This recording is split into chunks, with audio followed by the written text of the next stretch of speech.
Hindi, merong ano yan. Ayan. Merong ano yan. Sa ano? Sa settings. Canotes. Oh, dire-diretso na. Pero tulos yun. We have Catherine and Nancy. We wish you good luck, healthy, and more blessings to come.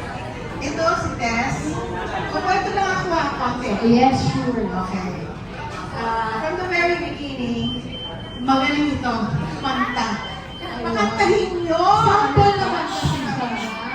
Sige po. Sige po. Diba? Nagsasalmo yan. Sa member natin dito ng choir, at the same time, ayun naman Marites, no? Gagaling mo. Anyway, okay.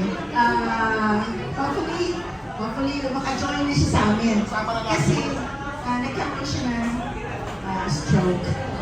Semi-stroke siya. Twice na. That's right. So, di ba mabait talaga si Gar? Yeah, so, binigyan pa siya ng more blessing at saka mahabang buhay. Okay, thank you for the